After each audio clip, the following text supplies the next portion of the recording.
أعوذ بالله من الشيطان الرجيم. بسم الله الرحمن الرحيم. إنا أعطيناك الكوثر فصل لربك وانحر إن شانئك هو الأبتر.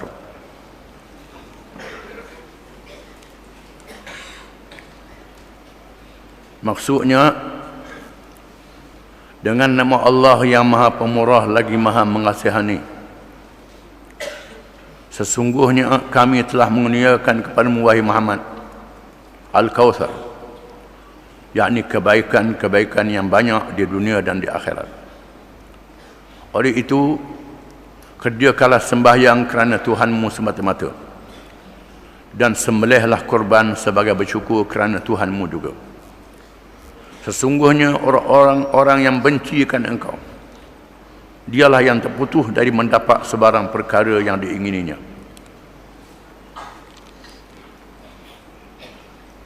Surah ini dinamakan Surah Al-Kautsar. Mengikut kebanyakan ulama, surah ini diturunkan di Madinah, Madaniyah. Setengah ulama mengatakan surah ini Makkiyah, diturunkan di Mekah.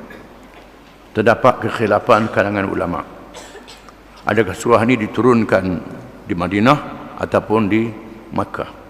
Ibnu Katsir mengatakan Madaniyah, diturunkan di Madinah. Ada juga ulama mengatakan diturunkan di Makkah, Makkiyah. Itu tak jadi masalah. Yang penting ialah pengajaran daripada surah ini, di mana Allah Ta'ala menyebut berita yang mengembirakan Nabi SAW, kebaikan yang tidak terhingga di dunia dan di akhirat, kemuliaan yang tidak ada bandingan dengan orang lain, kehinaan mereka yang hinakan Nabi SAW. Disebut dalam hadis, ketika surah ini, para sahabat melihat Nabi dalam keadaan mengantuk. Nabi mengantuk, terlelap.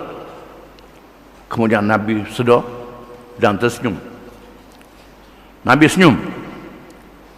Lalu sahabat tanya, wahai Rasulullah, mengapa Rasulullah senyum? Apa yang mengembirakan Rasulullah? Rasulullah kata, diturunkan kepada aku sekejap. Masa aku lelak tadi. Bismillahirrahmanirrahim. Inna a'tainaka al-kautsar fassalli li rabbika wanhar inna shani'aka huwal abtar. Masa lelak tadi, Jibril menurunkan surah ini kepada Nabi SAW. Diputuskan hubungan dengan dunia. Jadi lelap, ingatannya tidak hilang. Ini beza Nabi dengan manusia yang lain. Allah Ta'ala putuskan hubungan dengan dunia, terlelap, maksud diwahyukan kepadanya surah yang pendek ini. Lalu Nabi bersabda, atadruna mal kautsar? Adakah kamu tahu apa dia Al-Kautsar? Kautsar itu apa dia? Nabi tanya sahabat-sahabat dia. Mereka jawab, Allah wa rasuluhu a'lam. Allah dan Rasul yang lebih tahu, kata sahabat-sahabat. Lalu Nabi kata, Kautsar itu ialah sungai yang Allah Ta'ala janjikan kepadaku. Daripadanya ada kolam. Daripada sungai ini ada kolam. Sungai daripada syurga. Daripada syurga dialirkan dalam kolam untuk umatku pada hari kiamat kelak, di mana penyebabnya laksana bintang-bintang di langit, kata Nabi. Laksana bintang di langit penyebabnya. Mereka yang minum pada sungai ini tidak dahaga selama-lamanya. Mengikut riwayatnya, sebelum mereka lalu atas sirat, sebelum pergi ke syurga dan neraka, sungai ini. Ada riwayat mengatakan demikian. Oleh kerana itu, ada umat Muhammad yang masuk neraka tak dahaga dalam neraka kerana minum sungai ini. Ini riwayat mengatakan begitu.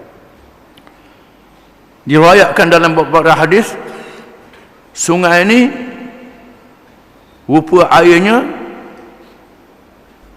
putih, bersih, lebih daripada susu, dan manis lebih daripada madu. Manis, menghilangkan dahaga air sungai ini. Diriwayatkan begitu.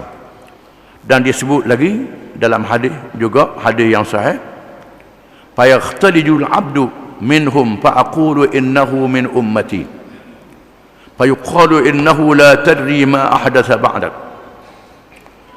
Ada kalangan umat aku, kata Nabi, yang dihalang, tak dibenarkan datang ke kalam ini. Lalu aku kata kepada malaikat, ummati, umat aku, jangan halang, dia ni umat aku. Lalu dikatakan pada Nabi, innaka la tadri ma ahdatha ba'dak, engkau tak tahu wahai Muhammad apa yang mereka buat selepasmu mati. Ada kalangan umatku yang umatmu yang menyeleweng, lepasmu mati mu tak sedar. Berlakunya penyelewengan kalangan umat, berlaku kalangan umatmu yang menyeleweng, keluar daripada Islam. Memang lepas Nabi wafat, kabilah-kabilah Arab murtad. Gerakan murtad dapat dipadamkan, Islam tegak, sehingga menjatuhkan kuasa besar Parsi dan Rom. Tegaknya Khulafah Rashidin, tegaknya Amawiyah, tegaknya Abbasiyah. Di zaman Abbasiyah berlaku gerakan penterjemahan. Diterjemahkan buku-buku bahasa asing ke dalam bahasa Arab, buku-buku sains, teknologi, buku-buku ilmu duniawi, ilmu hisab, matematik, ilmu kejuruteraan, ilmu pertanian, dia terjemuh dalam bahasa Arab, menyebabkan ramai orang Islam mahir dalam ilmu dunia. Lalu terlajuk menterjemahkan kitab-kitab falsafah di zaman Abbasiyah. Bila terjemuh kitab falsafah, menyebabkan lahirnya aliran falsafah di dalam akidah Islam. Falsafah Greek dan Yunani, falsafah Parsi, masuk ke dalam ilmu akidah. Bincang berkenaan dengan sifat Tuhan menggunakan akal, menggunakan falsafah. Padahal sifat Tuhan ni manusia tak mampu nak fikir dengan akal. Macam mana nak fikir sifat Tuhan dengan akal? Nak fikir diri kita dengan akal pun manusia tak mampu. Nak fikir makhluk dengan akal, manusia tak boleh fikir semua. Contohnya kejadian kita sendiri. Mengapa mata kita dapat melihat? Pakar-pakar mata mengatakan pada mata ni berjuta saraf. Bukan saja kasar, termasuk halus, mungkin juta banyak saraf. Mata ni yang sangat halus. Manusia tak tahu semua. Kalau tebal nak kaji juga, ambil pisau cokeh mata. Kaji. Pasang mula tak boleh nak celak, tak nampak, ada buta. Tak boleh. Perut kita, begitulah. Ini kekuasaan pada diri manusia. Wa fi anfusikum afala tubsirun. Dan pada diri kamu, adakah kamu tak tengok? Tuhan kata. Tenaga elektrik yang kita gunakan. Aparaitum an-nar allati turun antum ansyartum sajtasa am nahdul hingga akhir ayat. Mudah tengok api yang kamu nyalakan. Tuhan kata, aku yang jadikan api ini mata'un lil muqwin, menjadi harta kepada mereka yang menggunakan tenaga dalam dunia ini, termasuk tenaga elektrik, kekuasaan Allah Ta'ala. Kita tahu adanya tenaga elektrik melalui kipas pusing, lapunya ada. Cukup menjadi dalil nak tahu elektrik itu ada. Nak tahu lebih lagi hakikat dia, ambil pisau belah gagal dengan tangan, nak tahu sangat, mati tak ada apa. Ini makhluk. Bagaimana nak fikir tentang sifat Allah Ta'ala, tentang zat Allah Ta'ala? Manusia tak mampu. Bila buku falsafah diterjemahkan ke dalam bahasa Arab, menyebabkan orang Islam mengkaji Tuhan menggunakan akal, maka jadi sesat. Lahirlah mazhab Qadariyah, Jabariyah, Jahmiyah, macam-macam mazhab. Mazhab sebahagiannya keluar daripada Islam. Akhirnya tak percaya ke Tuhan. Akhirnya Tuhan tak ada. Jadi tak percaya Tuhan. Jadi rosak akidah. Menyebabkan rosak akidah. Penuh orang Islam. Dengan sebab penterjemahan buku-buku falsafah yang terlanjur. Maka Allah Ta'ala lahirkan ulama-ulama. Imam Ahmad bin Hanbal, Imam Abul Hasan Al-Ash'ari, Abu Mansur Al-Maturidi, yang melakukan gerakan islah dan tajdid untuk melawan aliran falsafah ini. Orang Islam selamat. Selamat orang Islam. Menunjukkan ada orang Islam yang menyeleweng dalam sejarahnya. Semayang. Semayang. Ada tak ada semayang berdaya dia. Tapi menganut pahaman-pahaman yang menyeleweng daripada Islam. Dan di zaman mutaakhir lahir pula ideologi barat masuk dalam negeri orang Islam. Ada ideologi yang percaya pada agama, percaya pada Islam, tapi urusan dunia tak ada dalam Islam. Politik tak ada dalam Islam, ekonomi tak ada dalam Islam. Ini perkara dunia semua tak ada dalam Islam. Memisahkan dunia daripada Islam. Berlaku penyelewengan dalam kepahaman kerana kejahilan. Bukan ada yang ikut pahaman komunis. Ikut pahaman komunis. Berjuang masuk hutan dengan komunis. Ideologinya komunis. Saya dipahamkan ada komunis yang sembunyi dalam hutan di selatan Thailand tu semaya tarawih. Semaya tarawih madak apa? Semaya tarawih. Ideologinya komunis. Ini berlakunya penyelewengan. Penyelewengan sama ada sedar tak sedar kerana jahil. Kalau kerana jahil, dia ampunkan oleh Allah Ta'ala. Kalau kerana tak jahil, itu berat. Terdapat kalangan mereka yang dihalau dari kolam Kausar. Tepat dengan hadis ini. Kausar akan dihalang. Kalangan umat Muhammad yang menyeleweng. Fasalli li rabbika wanhar. Maka sembahyanglah wahai Muhammad. Sembahyang kerana Allah Subhanahu Wa Ta'ala, kerana Tuhanmu. Semayang dengan hati yang ikhlas, bukan dengan riak, bukan kerana tunjuk-tunjuk korang. Semayang kerana Allah Subhanahu Wa Ta'ala. Ini sangat penting. Kita semayang kerana Allah, bukan kerana yang lain. Yang dibahas oleh ulama-ulama tasawuf. Ulama tasawuf membincangkan tentang ikhlas kerana Allah Ta'ala. Ulama fiqh pula bahas tentang niat sahaja aku semayang duduk kat mana, dan antara takbir ke luar takbir. Bahas bab tu pula. Beza antara tasawuf dengan fiqh. Dua-dua ni kena ada. Tasawuf bahas berkenaan dengan kerana Allah Ta'ala. Kerana Allah Ta'ala tasawuf bahas. Fiqh bahas berkenaan dengan niat di mana. Ada ulama mengatakan tidak mesti dalam Allahu Akbar. Ada ulama mengatakan kalau ada dulu sikit pun tak apa. Ada ulama mengatakan kita turun rumah ke segi ada niat dah. Masa ambil semayang niat dia Allahu Akbar. Sah semayang. Ini ulama fiqh duduk bahas. Tak ada dalam hadis benda ni. Ulama fiqh bahas. Hak mengaji kitab fiqh pula mesti kena ada ra. Tak boleh. Siapa jadi wasap siapa macam takbir. Kan nak suruh ada dalam ni. Ini perbahasan ulama fiqh. Tasawuf pula kata kerana Allah Ta'ala yang penting. Ini bahasan ulama tasawuf. Fiqh tasawuf dua-dua ada dalam Islam. Dua-dua ni ada. Ada benda yang asas, ada benda yang khilaf. Benda yang asas niat kena ada. Benda yang khilaf di mana-mana niat itu khilaf ulama. Jangan kita duduk balah pasal muqaranah kamaliyah, muqaranah tawzi'iyah, muqaranah macam-macam muqaranah. Ini perbahasan ulama fiqh yang tak ada dalam Quran, tak ada dalam hadis. Itu berbincang ulama.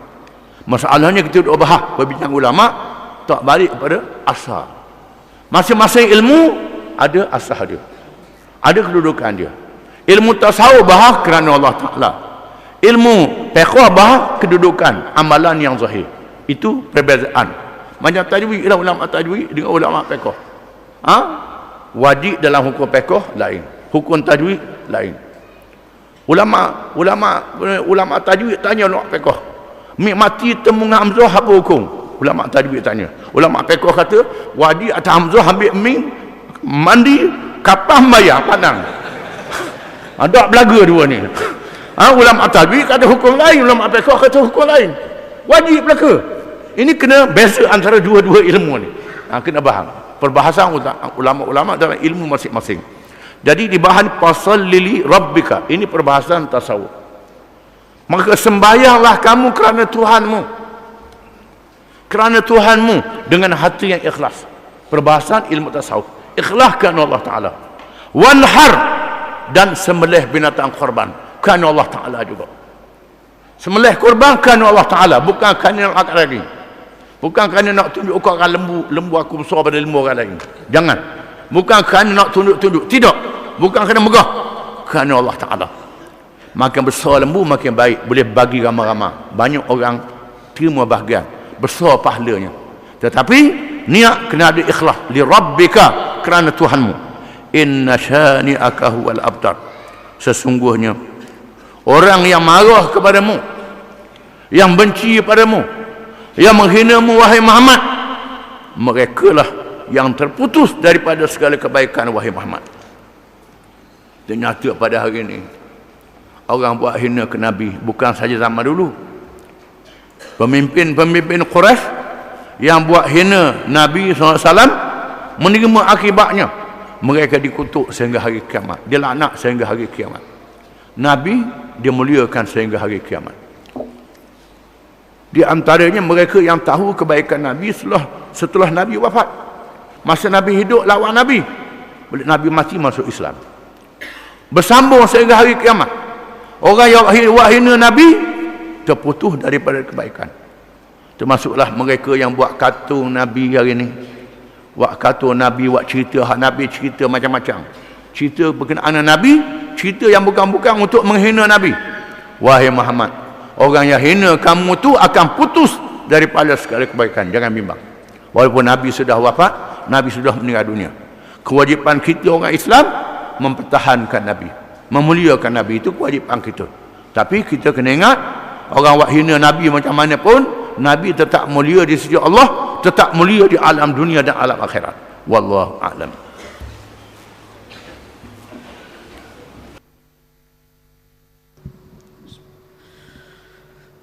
Assalamualaikum warahmatullahi taala wabarakatuh.